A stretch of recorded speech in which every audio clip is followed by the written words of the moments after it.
Today, we're diving into a story that literally changed the world. We're talking about Christopher Columbus and a collision of worlds that sparked a legacy so controversial, we're still arguing about it 500 years later. So just think about that for a second. What does happen when two parts of the world that have no idea the other exists suddenly smash into each other? This isn't some sci-fi movie plot. This is exactly what happened in 1492 when Columbus and his crew landed in the Americas. To really get the sheer scale of this moment, we've got to rewind. Let's take a look at what these two worlds were like right before they met. It's like setting the stage for a massive historical drama. Okay, so on one side of the Atlantic, you've got Europe. In places like Spain and Portugal, there's this buzz in the air. They're all about expansion, finding new trade routes, getting gold, and they're developing new technologies like firearms to make it happen. But then over on the other side of the world, you have the Americas. We're talking massive, powerful empires like the Aztecs and the Incas, with huge cities and incredible road systems. Two totally different worlds humming along on their own, and they are about to collide. And let's be super clear about something. These societies in the Americas were anything but simple. I mean, the Aztecs built Tenochtitlan, a city on a lake that was bigger and cleaner than any city in Europe at the time. The Incas managed a huge empire with a road system that was just mind-blowing. And the Maya? Their calendars and writing were incredibly advanced. These were complex, sophisticated civilizations. Full stop. All right, quick vocabulary check, because this word is key. Indigenous. It's a powerful word. It simply means the original people of a place. The folks who were there first, before anyone else showed up. So when we're talking about the Aztecs, the Incas, and the Maya, we're talking about the indigenous peoples of the Americas. The people whose entire world was about to get turned completely upside down. So the year is 1492, and boom, the two worlds collide. Columbus, searching for a shortcut to Asia, literally bumps into a continent he never knew existed. But here's the big question, the one we still wrestle with today. Was this a discovery, or was it an invasion?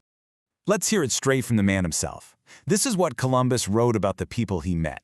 He calls them timid and fearful, and he's amazed at how they trade valuable things for, well, junk. Think about the mindset here. He doesn't see them as equals. He sees them as simple and generous to a fault. And that viewpoint, it's going to have some really, really devastating consequences. Now take a look at this. This is how Europeans wanted to remember that first meeting. It looks peaceful, right? A Columbian Exchange. But look closer. Notice who has the weapons. Notice who's standing tall and who seems to be kneeling or offering gifts.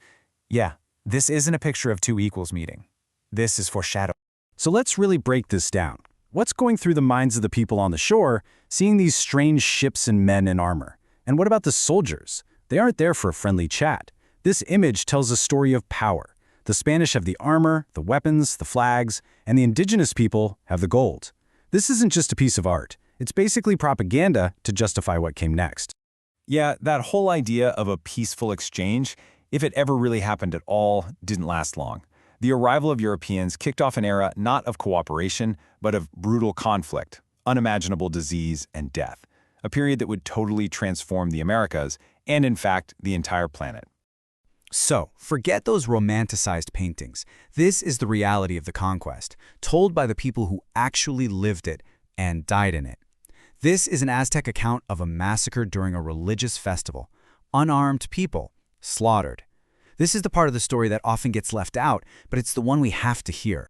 And this isn't some European artist's guess. This was drawn by an Aztec artist, a survivor who witnessed this horror firsthand. You can see the brutality. This is a primary source, a historical document that screams the trauma of the conquest. But you know, the violence wasn't just about swords and guns. There was another weapon, an invisible one, that was maybe even more destructive. It was called the Columbian Exchange. This was this massive, messy, and totally unplanned swap of everything from plants and animals to diseases, and it changed life on Earth forever.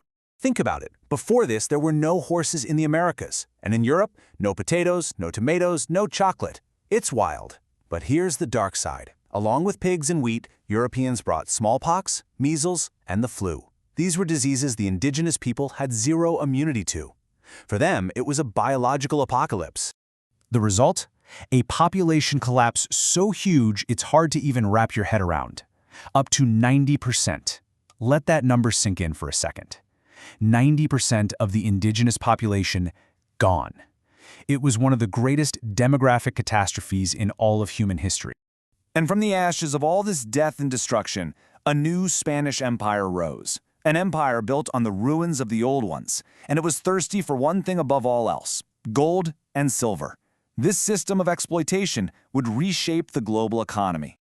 This is Potosi. It was nicknamed the mountain that eats men. Why? Because for centuries, it was the richest silver mine on the planet. It was the engine that powered the entire Spanish Empire. But for the indigenous men forced to work deep inside its dark, deadly tunnels, it was a death sentence. So, how did they pull all this off? Through brutal systems of forced labor. One was called the mita, where indigenous men were basically drafted to go work and die in the mines. When so many of them died from disease and overwork, the Spanish needed a new source of labor, so they turned to Africa, beginning the horrific transatlantic slave trade. This whole setup, one country dominating others to steal their wealth and labor, has a name: imperialism. Now, you might be thinking, okay, this all happened 500 years ago. What's the big deal now? Well, it's a huge deal. This legacy is all around us. It's in the names of our cities and streets, it's in the holidays we celebrate, and it brings us right back to that central question. When we think about Columbus, should we see a hero or a villain? And this debate is, well, it's complicated. On one hand, people argue he was a brilliant, incredibly brave navigator who connected the entire globe. His voyages changed everything. For many Italian Americans, it's a source of pride. But on the other hand, the argument is that his arrival kicked off a genocide, centuries of brutal slavery and exploitation. You can't celebrate the man, they say, without celebrating all the horror that followed. So now it's over to you. You've seen the evidence. You've heard the different sides. It's your turn to be the historian. Should a holiday celebrating Columbus be kept? Should it be renamed to something like Indigenous Peoples Day? Or should it just be abolished altogether?